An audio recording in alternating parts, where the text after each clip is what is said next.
오늘 하나님의 말씀 함께 보겠습니다. 오늘 하나님의 말씀은 에베소서 3장 14절부터 19절까지 말씀입니다. 다 찾으셨으면 교독해서 읽겠습니다. 이러므로 내가 하늘과 땅에 있는 각 족속에게 그의 영광의 풍성함을 따라 그의 성령으로 말미암아 너희 속사람을 능력으로 강건하게 하시오며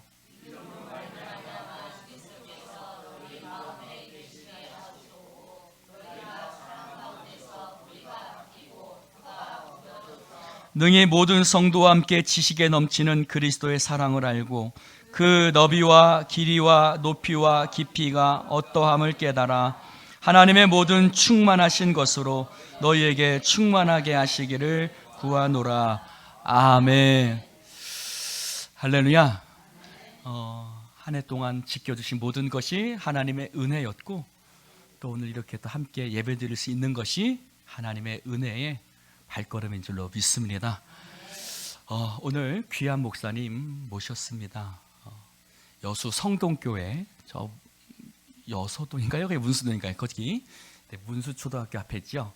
네, 거기 앞 부영초. 네, 알겠습니다. 부영초 앞입니다. 저기 네, 저기 권사님 병원 앞에 있는 그 교회입니다. 그 교회 성동교회 원로 목사님이십니다. 제가 몇 번 뵀는데 너무 인격적으로 참 흠모가 되는 목사님이세요. 그래서 목사님께 부탁을 드렸고 이렇게 함께 허락해 주셔서 이렇게 함께 말씀을 나눌 수 있는 은혜가 되었습니다. 여러분 오늘 목사님 말씀 통해서 큰 은혜가 있을 줄로 믿습니다.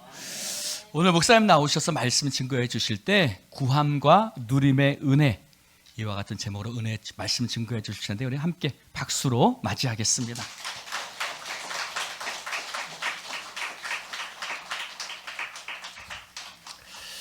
오늘 예배 전에 찬양을 해주셨는데 이 찬양 하나님께서 정말로 기뻐하시겠다 하는 그런 생각을 했어요.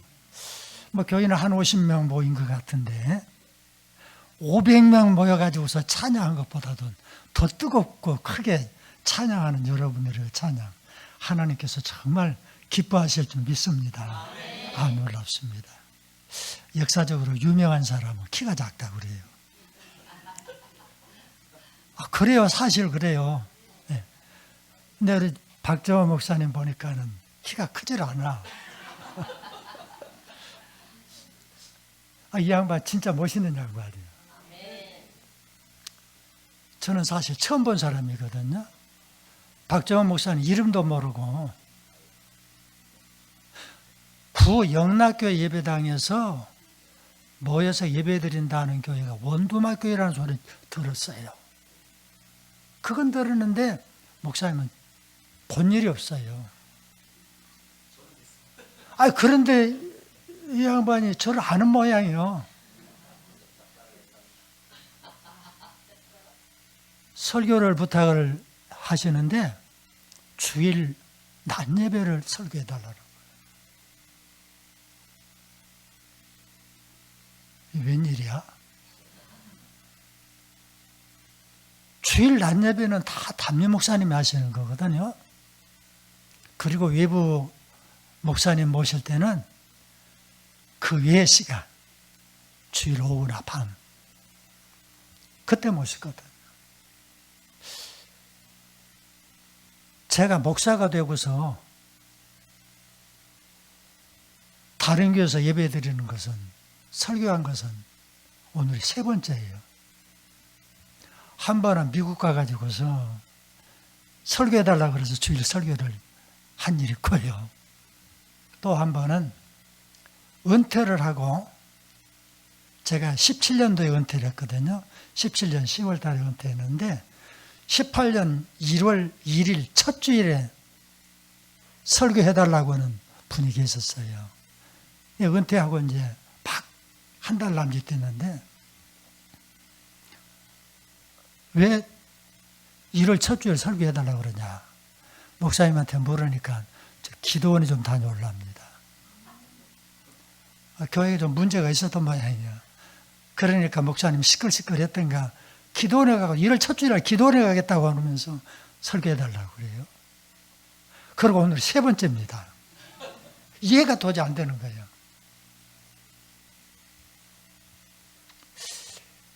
이 양반 참 대단한 양반이에요. 마음이 아주 열린 분이에요. 교단도 다르지요. 한 번도 본 일도 없는 목사지요. 그런데 저한테 부탁을 하시더라고요.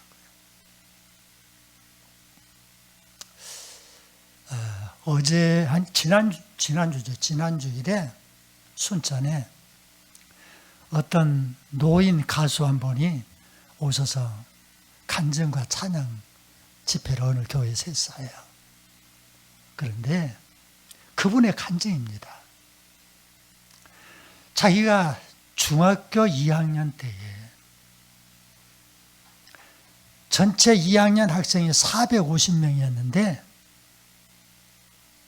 1등을 했다는 거예요. 그것도 꼴찌로 1등. 34점, 평균 34점 받아가지고서 꼴찌로 1등 했다는 거예요. 그분의 간증이에요. 3학년 진급을 하려면은 60점이 넘어야 된다는 거예요. 아마 그랬었던가 봐요, 그 학교는. 갑갑하더라는 거예요. 34점인데 평균 60점, 1년 60점이 되려면은 90점은 맞아야 되겠다는 거예요. 그런데 450등짜리 34점 맞은 사람이 어떻게 90점을 맞을 것이냐. 깝깝하더라는 거예요. 그래서 이제 기도하기를, 하나님, 시험을 앞두고, 기말 시험을 앞두고 한 열흘 정도 되는데 잠이 안 오게 좀 해주시오. 그 기도 드렸다는 거예요. 잠을 안 자고 공부를 할 테니까, 시험 준비를 할 테니까 잠 좀 안 자게 해주시오. 다른 기도도 안 하고 다 그 기도만 했다는 거예요. 중학교 2학년짜리가. 근데 이상하니 잠이 안 오더라는 거예요. 운동을 좋아해서 오후에는 또 운동도 하는데 운동하면서도 잠이 안 오고 공부를 했다는 거예요. 그래가지고 기말 시험을 딱 보고 나니까 점수가 89점을 맞았다는 거예요. 그러니까 교장 선생님이 전체 학생들 앞에서 불러가지고서 34점 맞은 사람이 열심히 해가지고서 89점을 맞았다고 학생들 앞에 소개를 한 거예요.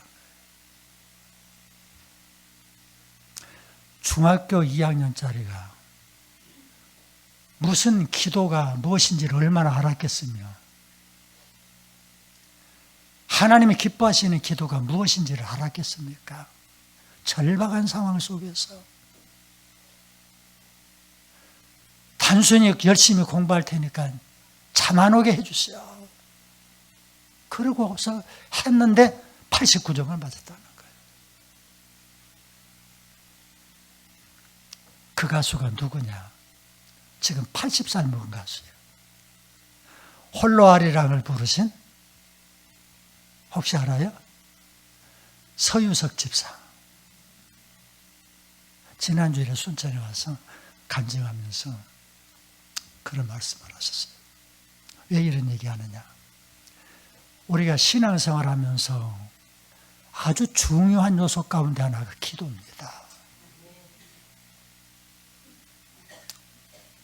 어떤 분은 기도를 굉장히 어렵게 생각해요. 기도라는 것이 다른 게 아니에요. 내 마음에 있는 것을 하나님께 아뢰는 거예요.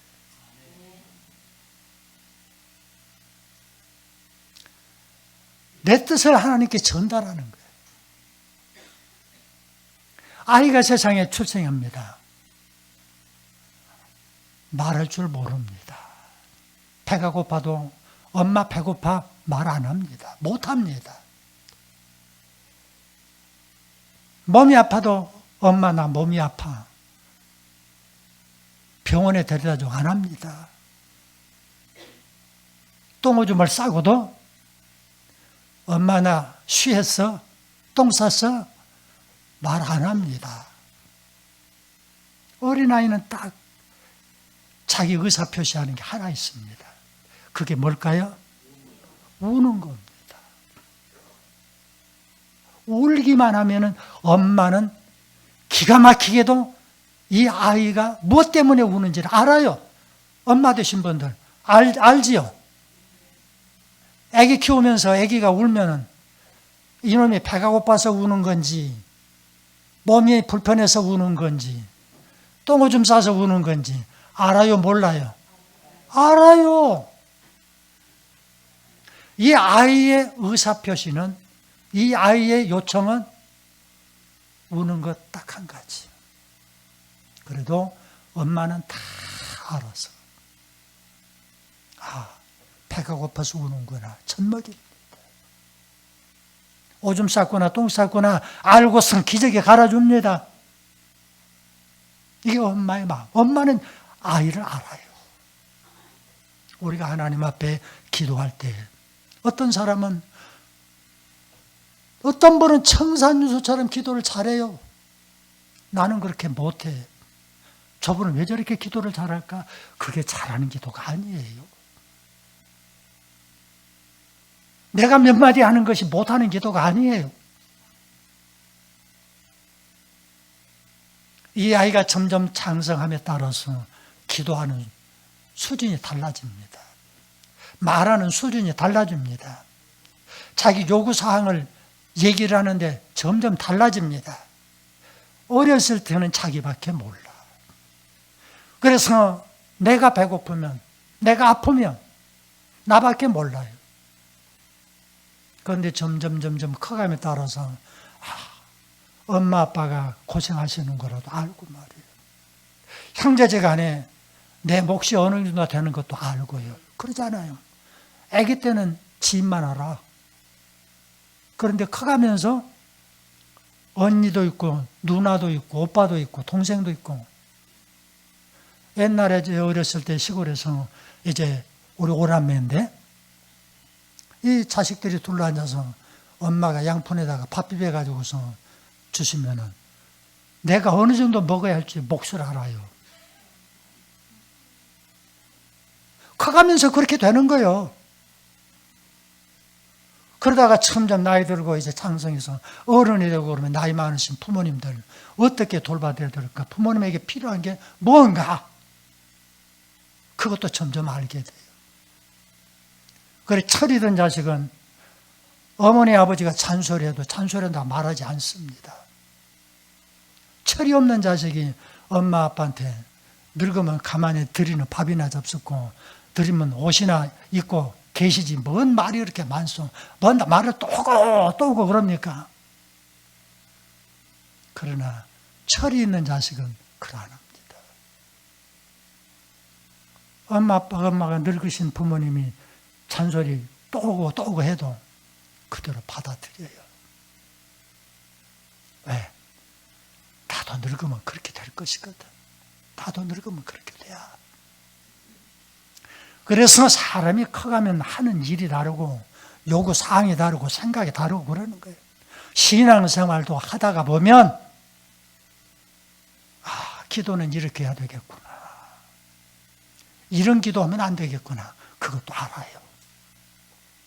예수님께서 마태복음 6장에 말씀하시기를 너희는 무엇을 먹을까 무엇을 마실까 염려하지 말라 그랬어요. 그러면서 먼저 그의 나라와 그의 의를 구하라 그리하면 이 모든 것을 너에게 더하시리라 말씀해 주셨어요. 주님께서 말씀하시는 그 기도. 하나님의 나라와 하나님의 의를 위해서 하나님의 뜻이 이 땅에서 이루어지기를 위해서 교회를 위해서 하나님의 뜻이 이루어지기를 위해서 기도하면 구하지 않은 것까지라도 무엇이 있어야 할 것을 다 하시는 하나님께서 채워주신다고 하는 말씀이에요. 그런데 이런 정도의 기도는 신앙생활을 꽤 오래 하셔야 돼요. 믿음이 좀 깊어야 돼. 그래요? 안 그래요? 그러죠? 네. 우리 믿음이 약한 사람들은 우리는 그래요. 우선 내 앞에 발등에 떨어진 불, 무엇부터 해결할 것인가? 먹는 문제, 입는 문제, 생활하는 문제, 자식 키우는 문제, 이런 것들이 바로 우리 눈앞에 있는 현실 문제입니다. 그래서 우리는 뭘 기도하는가? 어린아이와 같은 그런 기도에서부터 점점 성숙되어 가면서 믿음이 자라고 신앙이 자라고 인격의 성숙되어 감에 따라서 기도 내용이 바꿔져요.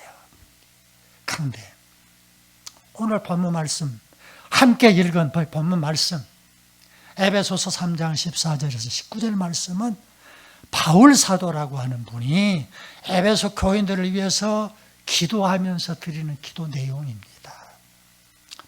많은 기도가 있어요.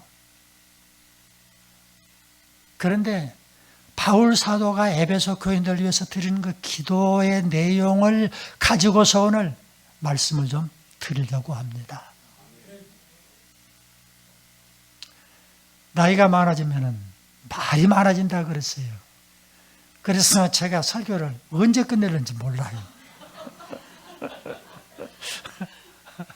그러나 너무 늦지 않게 끝낼 테니까 걱정하지 마시고 자, 시간 보면서 시간 제대로 지켜야 됩니까? 아니요? 그럼 마음으로 갈게요.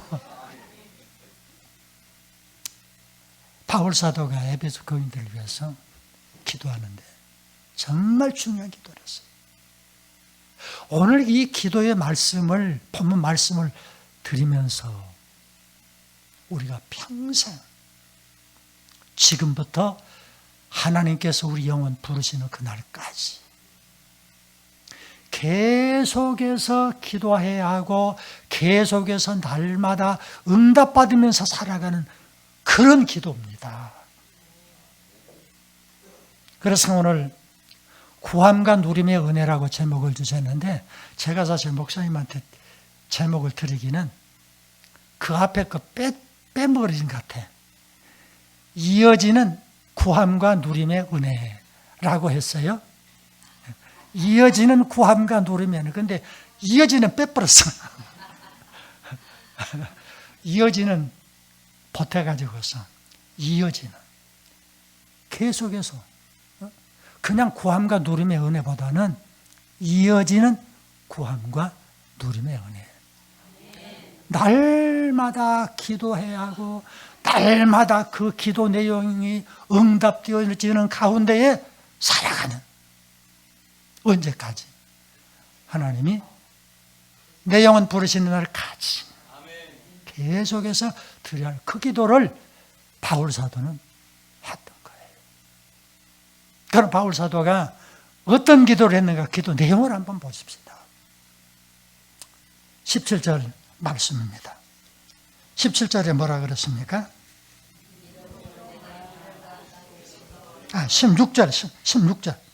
16절. 그의 영광의 본성을 따라 성령의 능력으로 말미암아 속 사람을 능력으로 강건하게 하시오니 하나님. 에베소 교인들의 속 사람을 강건하게 해 주십시오. 그 기도입니다. 에베소 교인들의 속 사람을 강건하게 해 주십시오. 우리는 이 땅에서 하나님 내 속 사람을 강건하게 해 주시기를 원합니다. 그 기도를 드려야 됩니다. 속 사람을 강건하게 해달라고 하는 이 말씀 보니까 겉사람도 있다고 하는 얘기예요. 겉사람이 있고 속사람이 있다는 말이에요. 그럼 속사람은 뭐고 겉사람은 뭐냐? 속사람은 내 영을 말합니다. 우리의 영을 속사람이라고 그래요. 겉사람은 뭐냐? 우리의 육체를 겉사람이라고 그럽니다. 사람들은요, 겉사람 강건에 대한 관심이 참 많습니다. 특히나 우리나라 사람들 건강이 좋다 그러면 남는 게 없어요. 건강에 좋다 그러면 무엇이든지 먹어요. 무엇이든지. 토룡탕이라 그래가지고서 뭐 먹어요? 토룡탕. 지렁이도 먹어요. 뱀탕. 뱀이 남아나질 않아요. 몸에 좋은 것이라 그래요. 건강에 그렇게 관심이 많아요. 그래서 식단을 짤 때, 가정주부들 식단을 짤 때 기왕이면 탄수화물을 좀 줄여야 되겠다. 그러죠? 네. 탄수화물 줄여야 돼요. 그래야 여러 가지 병들을 막을 수 있어요. 어떻게 하면 단백질을 섭취를 할 것인가? 달걀도 매일 한두 개씩 먹고, 고기를 먹어도 기름은 좀 피하고, 돼지고기를 먹어도 삼겹살 구워서 먹는 것보다는 삶아가지고서 수육으로 먹고, 네, 기름 쫙 빼버리고. 참 건강에 대한 관심이 많아요. 영양제, 비타민 얼마나 많이 먹습니까? 그런데 이 속사람이, 겉사람이 중요한 건 사실이지만은 문제는 나이한테는 장사가 없다는 거예요. 당할 장사가 없어. 나이가 많으면 어쩔 수 없어. 좀 은퇴하고서야 참 매 수요일마다 우리 웅천에서 초교파적으로 은퇴하신 목사님들이 모여서 예배를 드립니다. 은목회라고, 여수 은목회라고 모임이 있어요. 그래 수요일마다 손천에서 내려옵니다. 이제 친구들 만나고 목사님들 만나서 얘기도 하고 차도 마시고 그러고 또 가고. 그게 정신건강에 좋더라고요. 저는 은퇴 막 하고서 순천으로 이사를 갔어요. 이유 가운데 하나가 순천 국가정원 곁으로 간 거예요. 네. 마음 놓고 정원 들어다니려고. 얼마나 제가 정원을 많이 다녔는가. 작년에 박람회, 2회 박람회가 있었는데 7개월 동안 있어요. 7개월이면 210일입니다. 참 210일인데 내가 그 210일 가운데 150번은 들어갔다는 거예요. 날마다 들어갔어요. 건강에 관심이 있거든.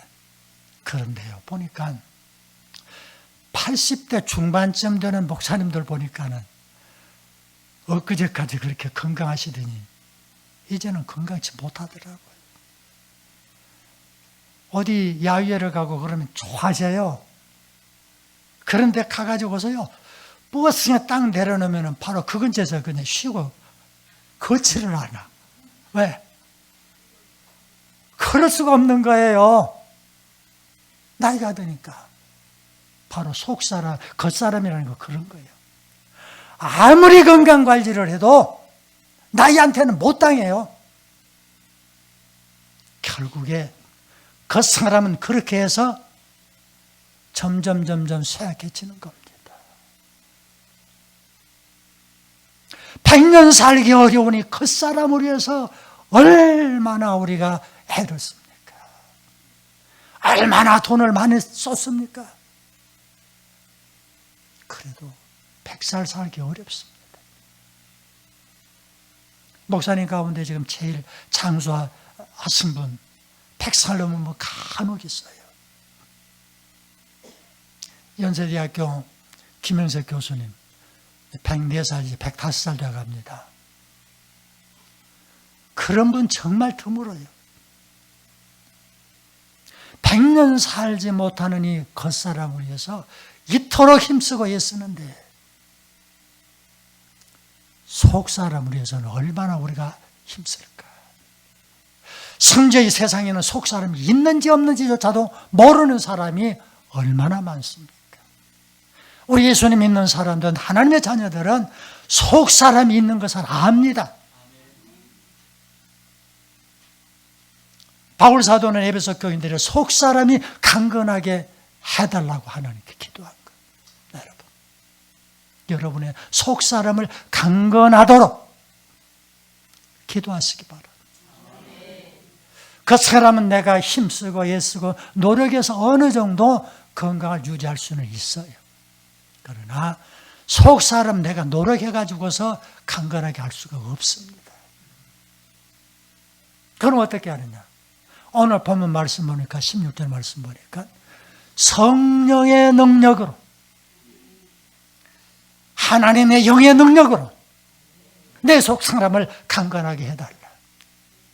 하나님의 영이 내 속 사람을 강건하게 해주십시오 하는 겁니다. 그럼 기도만 하고 있으면 되겠느냐? 하나님 내 영이 강건하게 해주십시오라고만 하면 되겠느냐? 아니에요. 내 속 사람을 강건하게 하려면은 늘 하나님의 말씀을 읽고 듣고 묵상하고 실천하고 살아야 합니다. 하나님 말씀에서 떠나서는 안 되는 거예요. 내 마음속에 성령님이 오시옵소서. 늘 성령을 사모해야 돼.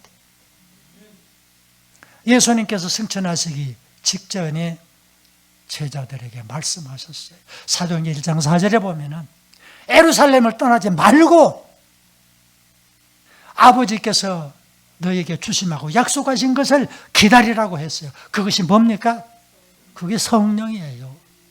하나님의 성령을 받기 위해서 제자들은 마가의 다락방에 모여서 열심히 열흘 동안 기도했는데 10일 만에 하나님께서 약속하신 성령이 임하셨습니다. 그 성령을 받고 제자들이 변화되어서 새 사람이 된 거예요. 우리 예수님 믿는 사람은 다 이미 성령 받은 사람입니다. 왜? 성령이 내 안에 계시지 않으면 내가 예수님을 주라고 고백할 수가 없어요. 하나님을 아버지라고 시인할 수가 없어요. 내가 하나님을 아버지, 예수님을 나의 주님 고백하는 것은, 오늘도 이렇게 예배당에 나와서 하나님께 예배하는 것은 내 안에 누가 계시다고 하는? 성령이 계시다고 하는 증거예요. 그런데 그 성령이 항상 내 안에 계셔야 돼요. 그리고 그 성령이 내 안에 계셔서 내 마음을 지배하고 다스리게 하셔야 돼요. 어떤 때는 사람들이 필요할 때만 하나님의 영, 성령을 찾습니다. 평소는 내 마음대로 할 테니까 하나님은 잠깐 계시고 성령은 잠깐 계시고 내 마음대로 할 테니까요. 단 내가 아쉬울 때만 내가 성령님 초청할 테니까 그때 오십시오. 그러게 신앙생활하는 사람이 너무 많아. 자기 마음대로 해. 그러다가 잘 뭔 일이 안 돼. 그러면 그때서 하나님, 성령님 내 안에 오셔서 나 좀 도와주시오. 아니, 하나님의 영이, 성령이 내가 필요할 때만 부리는 머슴입니까? 내가 필요할 때만 부르는 머슴이에요, 성령이? 아니잖아요. 성령께서 때로는 내 마음속에 감동을 주십니다. 그때마다 순종하라는 거예요. 내 마음에 안 들어도 성령께서 감동하시면 순종하는 거예요. 하나님의 영이 인도하심을 받는 거예요.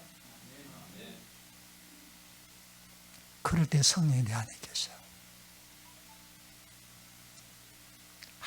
항상 성령의 인도하심 통해서 여러분의 속사람이 강건하게 되시기를 바랍니다. 이것은요, 이루어졌으니까 내일 아침에는 기도 안 해도 되는 그런 내용이 아니에요. 오늘 또 성령께서 내 안에 계셔서 내 영을 강건하게 하시고 나의 걸음걸음을 인도하시고 내 마음을 주장하시고 다스려 주십시오. 하나님의 영에게 맡기는 거예요. 항상 성령님과 동행해야 돼. 이것은 내가 목숨이 끝나는 날까지, 하나님께서 내 영혼 부르시는 그날까지 계속해서 성령의 인도하심 따라서 성령의 능력으로 내 영이 강건하게 되어야 합니다. 나이 들어도 걱정하지 마세요. 나이하고는 상관없어요. 성령님이 내 안에 계시는 것은. 하나님의 영이 내 영을 강건하게 하는 것은 내 나이하고는 전혀 상관이 없어요. 오히려 어떤 면에서는 연세가 점점 많아지면은 세상 것 다 하나씩 놓고 이제 천국을 사모하면서 하나님과 더 깊은 교제를 할 수가 있는 거예요. 얼마나 감사해요. 성령의 능력으로 여러분의 속사람이 강건하게 되시기를 바랍니다. 두 번째 17절 말씀 봅시다. 17절에 뭐라 그랬습니까? 믿음으로 말미암아 그리스도께서 너희 마음에 계시게 하시옵고. 예수 그리스도께서, 주님께서 저 에베소 교인들 마음속에 계셔 주시옵소서. 항상 예수님이 계시기를 원합니다. 성부 하나님, 성자 예수님, 성령님, 삼위 하나님은 한 분이셔요. 어떤 분은 예수님 내가 마음속에 믿었으니까 이제 나는 예수님의 사람으로, 하나님의 사람으로 그렇게 생각합니다. 그런데 착각하면 안 됩니다. 성부 하나님, 성자 예수님, 성령 하나님, 이 삼위 하나님은 인격자이십니다. 그래서 예수님께서 요한복음의 3장 20절에 뭐라 그랬습니까? 볼지어다 내가 문 밖에 서서 두드리노니 누구든지 내 음성을 듣고 문을 열면 내가 그에게로 들어가 그로 더불어 먹고 그는 나로 더불어 먹으리라. 예수님께서 문 밖에 서서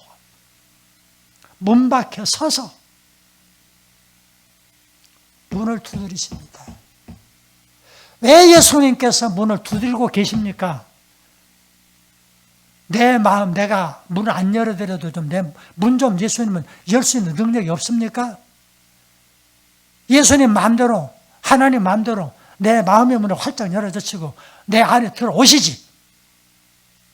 예수님은 그런 능력이 없습니까? 전능하신 하나님이시란데. 그래가지고 세상 모든 사람 마음속에 다 예수님이 들어가셔가지고 그 예수님이 그 사람들의 마음을 다 지배하고 다스리고 인도하시고 그러면은 전도회를 할 필요도 없이 모든 사람들 예수 믿고 구원받고 그럴 것 아닙니까? 그런데 예수님은 그렇게 안 해요. 왜? 예수님은 인격자이시니까. 하나님은 인격자이시니까. 인격자는 상대방의 의사를 존중합니다. 그게 인격자예요. 상대방의 의사를 무시하는 것은 비인격자입니다. 회의할 때 보면은요, 자기 생각이 가장 옳고 남의 생각은 틀렸다고 무시를 하고, 그것이 아니라고. 그 왜 그래요? 왜 그래요? 자기가 비인격자니까 그래요. 인격자가 아니니까. 인격자는 상대방의 의사를 그렇게 무시 안 하는 겁니다. 인격자는 어떻습니까? 회의할 때. 참 마음에 집사님 좋은 말씀 하셨습니다. 참 좋은 말씀 하셨습니다. 그런데 또 이렇게 생각해 보면 어떨까요? 제 생각은 이렇습니다. 이렇게 말하는 사람이 인격자예요. 상대방의 의사를 존중한다는 거예요. 회의할 때 여러 사람의 의견 낼 수 있잖아요. 내 생각이 다르고 네 생각이 다르고 다 다를 수 있잖아요. 각기 다른 사람들의 생각을 말할 수 있어요.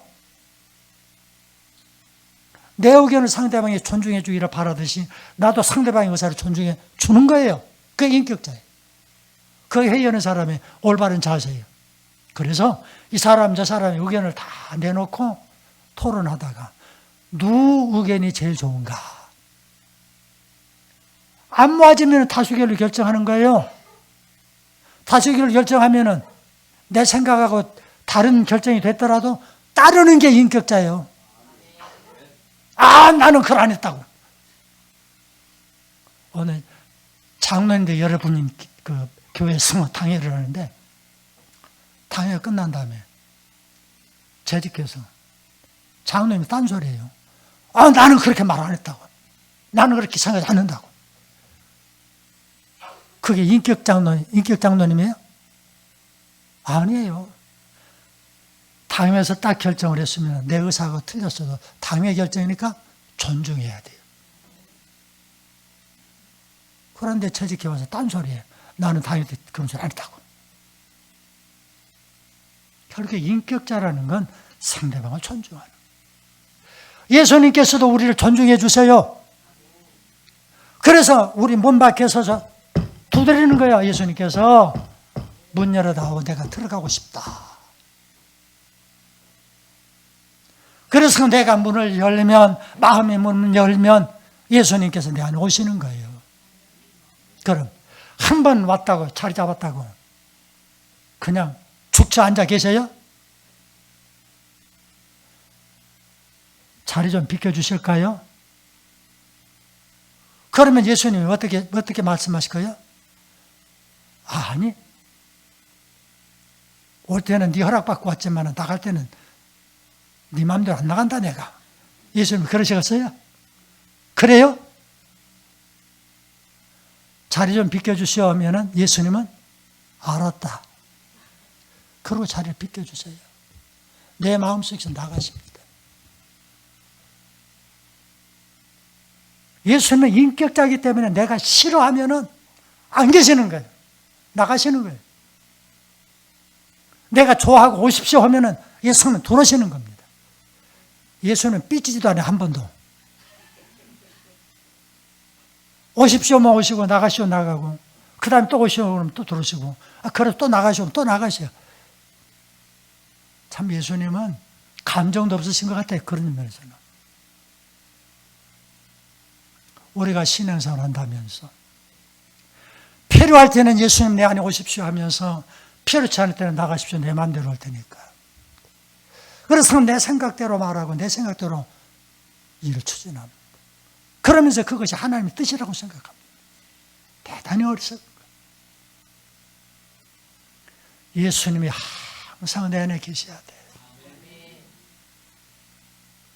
예수 믿고 집사 되고 권사 되고 장로 됐으니까 목사 됐으니까 이제 예수님이 항상 내 안에 계실 것이라 착각하면 안 됩니다. 장로님들 마음속에도 예수님 안 계실 때 있고요. 심지어 목사님 마음속에도 예수님 안 계실 때가 많아요. 그거 우리 목사가 알아야 되고 장로님이 알아야 돼요. 목사라고 해서 항상 예수님 마음속에 계시는 거 아닙니다. 자기 마음대로 살 때가 얼마나 많은데요. 덕스럽지 못한 일 할 때가 얼마나 많은데요. 그때 예수님 안 계시니까 그런 일 하는 거예요. 그래서 우리는 다 겸손한 마음으로 주님, 내 안에 오십시오. 내 안에 계십시오. 주님이 내 안에 계시게 하려면요, 내 마음의 중심을 주님께 내어드려야 돼요. 내 안에 오시긴 오지만은 내 안에 마음 구석에 한 구석에 계십시오. 가만히 계십시오. 내가 마음대로 하다가 부르면 그때 나오십시오. 그러면 안 돼요. 내 마음 중심에 예수님을 모시고 그 예수님의 뜻대로 살아야 돼요. 예수님의 말씀이 뭡니까? 하나님을 성경 예수님 말씀이지. 이 말씀대로 순종하면서 그 주님께 내 자리를 내어드리고 항상 내 안에 주님이 계시기 원합니다. 사람이요, 마음속에 무엇을 품느냐에 따라서 그 인격이 달라져요. 향수병 뚜껑 열면 뭔 냄새 납니까? 향수병 뚜껑 열면 뭔 냄새 나요? 향수 나지. 오물통, 쓰레기통 열면 뭔 냄새 납니까? 음식물 쓰레기 받아놓죠? 버리기 전에. 그거 열면 뭔 냄새 나요? 썩은 냄새 나잖아요. 마음속에 뭘 품고 있느냐에 따라서 사람이 달라져요. 선한 생각 품으면 선한 말 나오고 선한 행동 나오고, 악한 생각 품으면 악한 말, 악한 행동 나오는 거예요. 내 마음속에 항상 예수님만 모시고 살아보세요. 그 입에서 자꾸 예수를 말씀이 나와요. 고린도 전서에 보면은 너희는 그리스도의 향기라고 그랬어요. 오늘 예수의 향기를 풍겨야 돼요. 예수 향기를. 그래서 예수 냄새가 나야 돼요. 목사가 어디 가면은 혹시 목사님이십니까? 소리를 들어야 돼요. 장로님들이 기차 타고 가시면은요, 혹시 장로님이십니까? 소리를 들어야 돼요. 혹시 예수 믿는 사람입니까? 교회 다닙니까? 우리 교인들 그 말 들어야 돼요. 그러려면은 마음속에서 예수님이 계셔야 돼요. 그래서 자꾸 예수 냄새가 나와야 돼요. 목욕탕에 가가지고서 목욕하시면서 권사님, 집사님 많이 불러요, 안 불러요? 불러요, 안 불러요? 목욕탕에서 제발 부르지 마줘.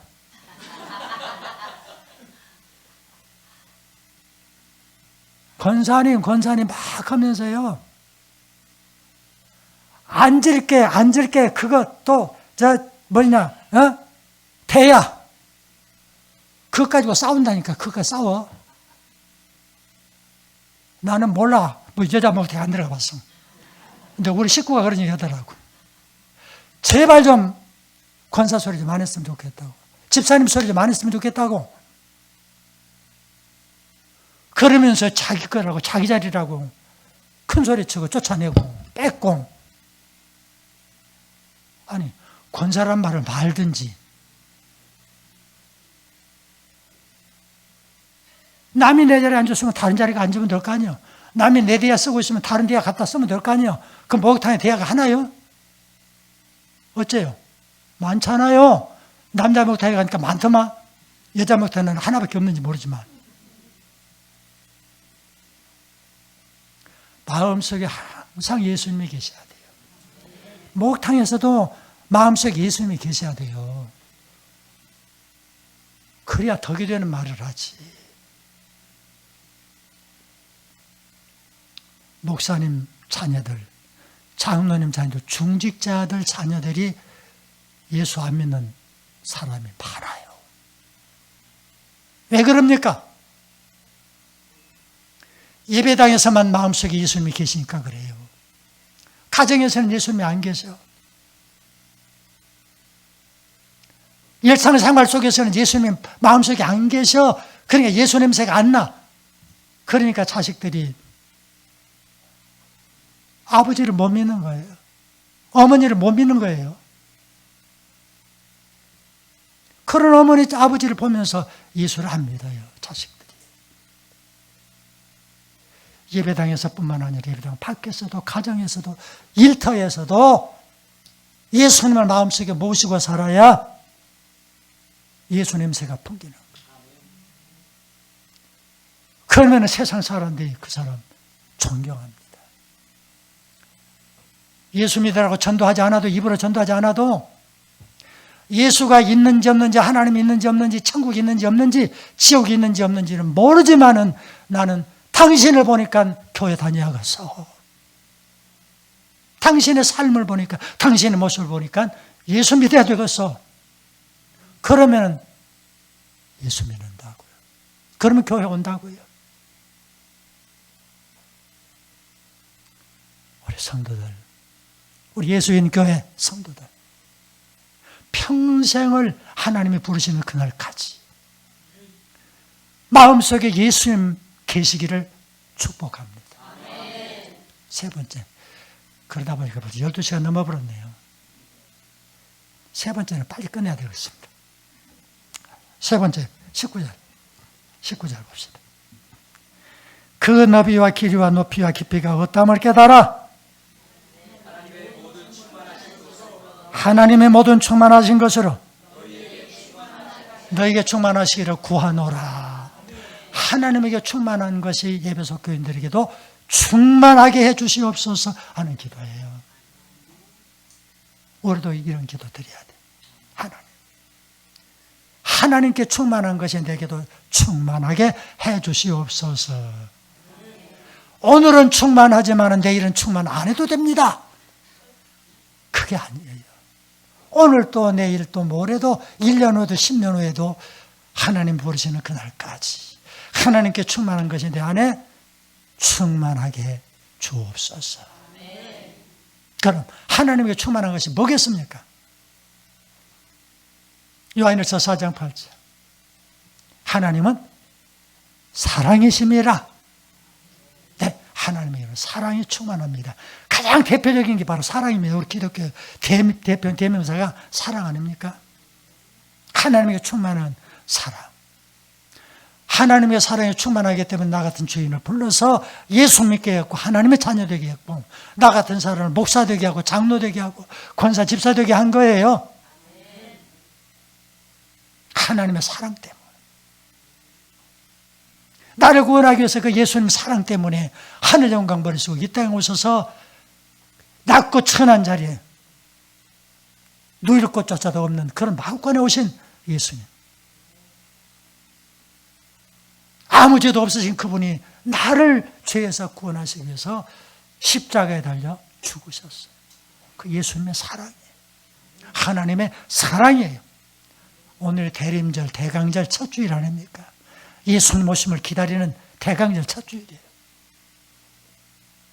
나 같은 죄인을 살리기 위해서 하나님이 아들을 보내셨고 예수님이 이 세상을 오신 거예요. 가장 낮은 자리에 주님께서 오셨어요. 나를 죄 가운데서 구원하시기 위한 하나님의 놀라운 사랑 때문입니다. 그 하나님의 사랑, 이 사랑은 조건 없는 사랑이에요. 네가 이뻐서도 아니고 잘나서도 아니고 똑똑해서도 아니고 부자에서도 아니고 많이 배워서도 아니고 아무런 조건이 내게 없는데도 무조건 하나님은 나를 사랑하십니다. 무조건 사랑. 그 하나님께 충만한 사랑이 내 안에 가득하게 해주십시오. 이보다 더 큰 게 어디가 있습니까? 나폴레옹이라고 하는 사람이 나중에 헬레나 섬에 유배를 갔습니다. 유배를 당했어요. 실각하고. 그리고서 나폴레옹은 탄식했습니다. 예수는 죽을 때 몇 사람 통곡 속에서 죽었지만 2000년이 지난 지금은 얼마나 많은 사람들이 그를 위해서 죽는가.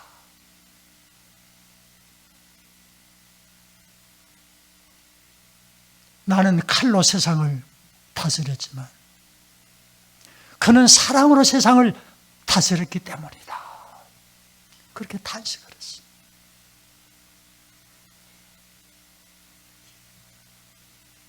그 사랑이 내 안에 가득하면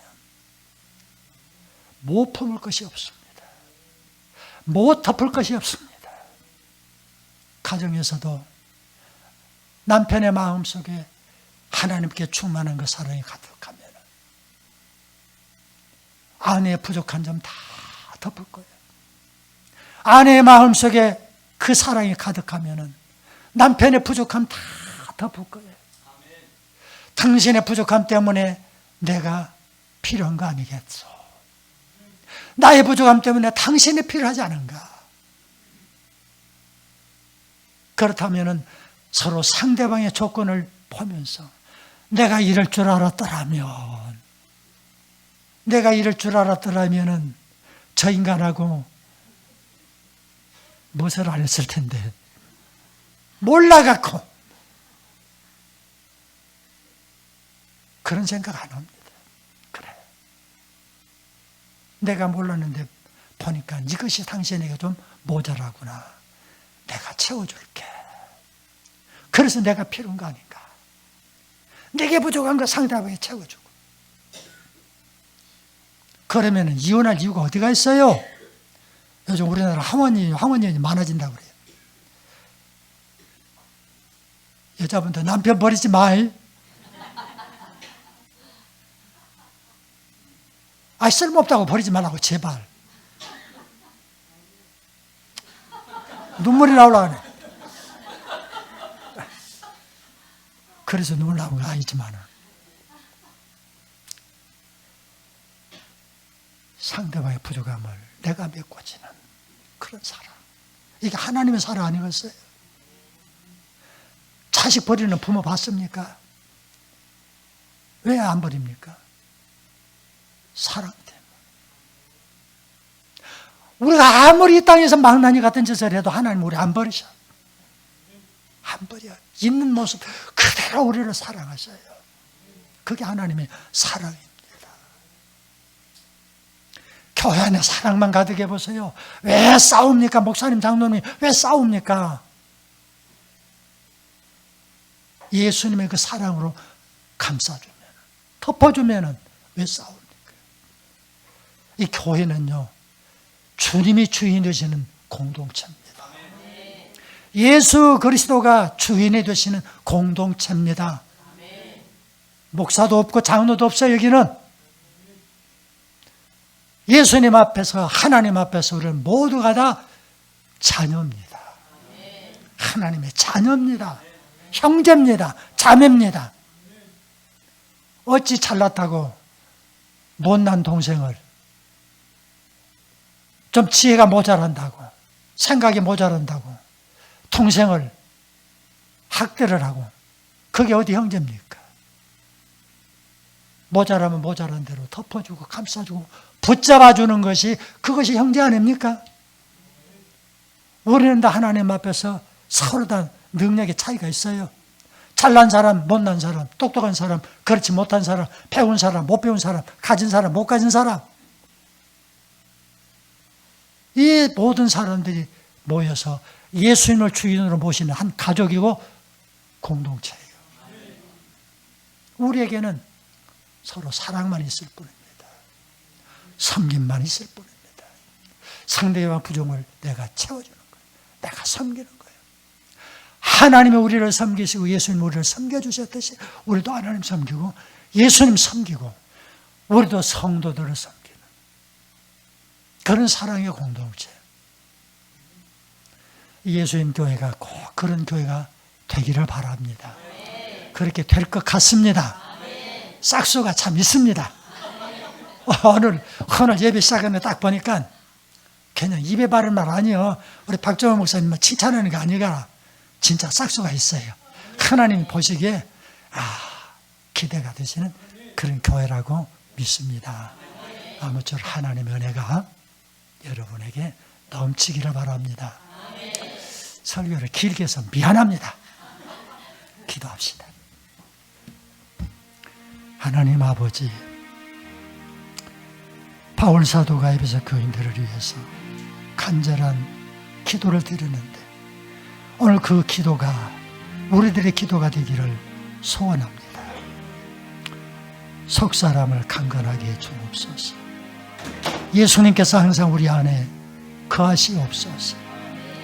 하나님의 풍성하신 것, 사랑, 자비, 긍휼, 의로, 이런 모든 것들이 우리 안에, 우리 가정에, 우리 교회 안에 충만케 하여 주시옵소서. 예수님 이름으로 기도드립니다.